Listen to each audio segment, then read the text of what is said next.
Halo pemirsa GPR TV, dari Sabang sampai Merauke, dari Biangas hingga Pulau Rote.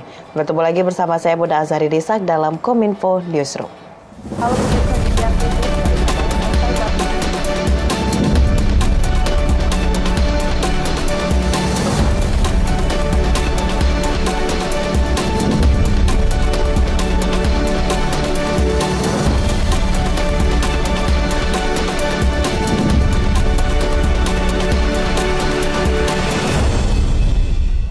Pemirsa, kita ke informasi pertama. Presiden Joko Widodo menghadiri acara zikir dan doa kebangsaan di halaman Istana Merdeka Jakarta. Acara ini juga digelar untuk mengawali rangkaian peringatan Hari Ulang Tahun ke-77 Kemerdekaan Republik Indonesia.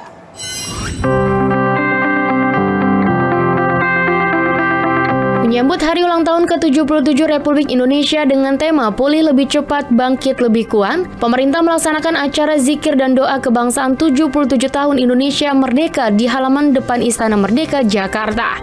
Di mana pelaksanaan acara ini menandakan dimulainya rangkaian kegiatan peringatan Hari Ulang Tahun ke-77 Republik Indonesia. Pada kesempatan itu, Presiden Republik Indonesia Joko Widodo kembali menyampaikan bahwa saat ini dunia tengah dihadapkan pada ketidakpastian dan krisis energi dan pangan yang diantaranya dipicu oleh pandemi COVID-19 dan perang di Ukraina. Di bidang energi, Presiden menyebut bahwa pemerintah telah menggelontorkan subsidi untuk menekankan dampak dari lonjakan harga bahan bakar minyak bagi masyarakat. Kalau bensin di negara lain sekarang harganya sudah 32.000, 31.000. Di Indonesia Pertalite masih 7.650.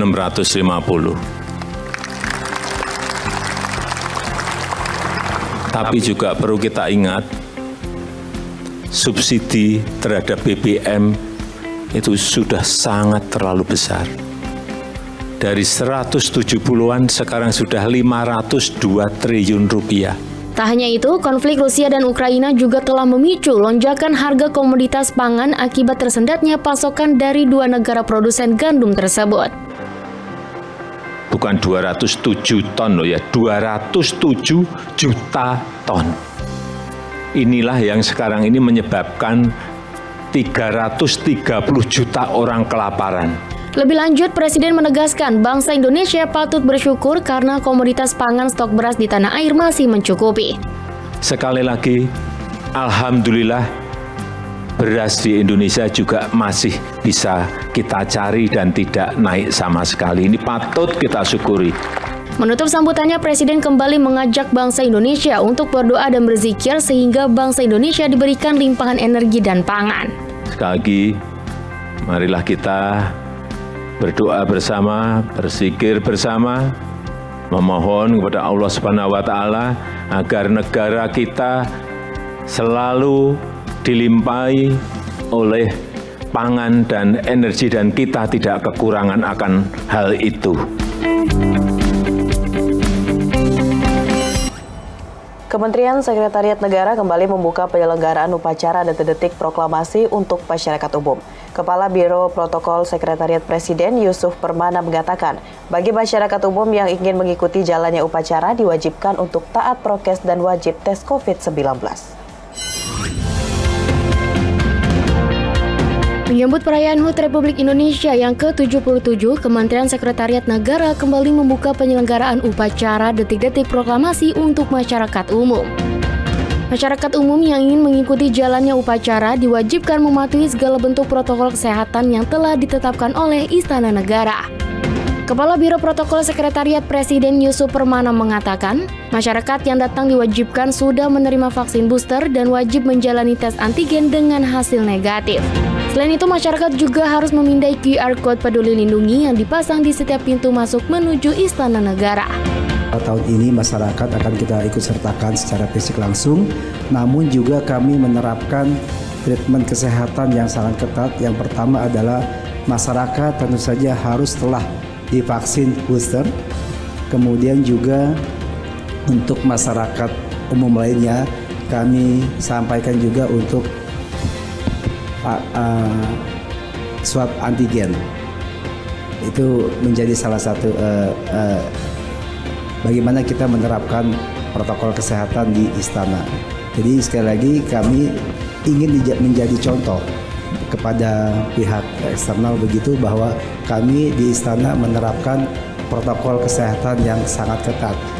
Dan tentu juga di pintu-pintu masuk akan kami siapkan barcode, jadi terlihat bagi peserta atau masyarakat yang hadir harus scan barcode yang telah kami persiapkan.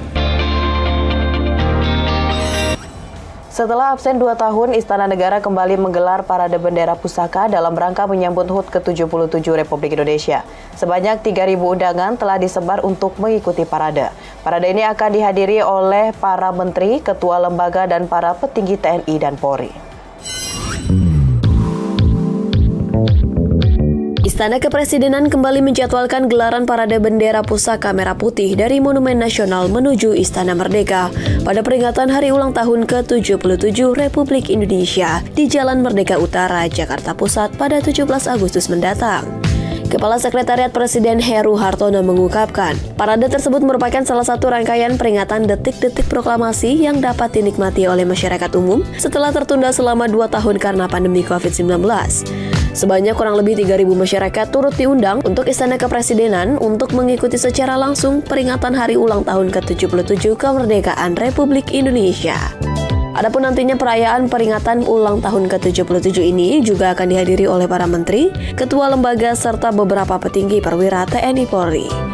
Heru juga menyampaikan untuk sistem penerimaan undangan bagi masyarakat umum dapat menggunakan first in first out. Siapa yang cepat mendaftar maka ia berhak menerima undangan untuk mengikuti berbagai rangkaian kegiatan peringatan HUT Republik Indonesia ke-77 di Istana Merdeka, Jakarta. Dan tahun ini adalah kami di lingkungan Istana menyelenggarakan 17 Agustus sudah mulai terbuka.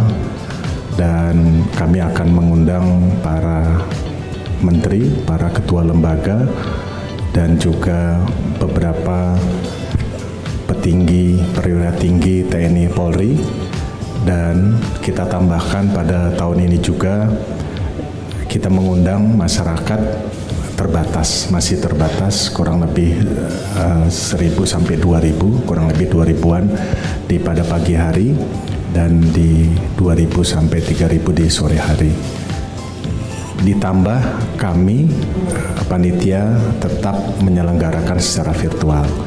Perbedaan tahun lalu adalah kami tidak mengundang masyarakat, tetapi kali ini kita undang masyarakat terbatas. Dan melalui yang telah dikoordinir oleh di bawah Pak Deputi Pers Media sudah diundang juga, sudah ditayangkan bahwa bisa mengunduh di website yang sudah ditentukan, dan juga melalui Karo Protokol siapa masyarakat yang ingin hadir itu akan sistemnya seperti Vivo first in first out, artinya siapa yang cepat dia mendaftar di laman yang sudah ditentukan dan masyarakat bisa mendapatkan undangan. Menko Polhukam Mahfud MD mengungkapkan rancangan Kitab Undang-Undang Hukum Pidana sudah hampir final. Meski demikian, masih ada 14 masalah yang perlu diperjelas.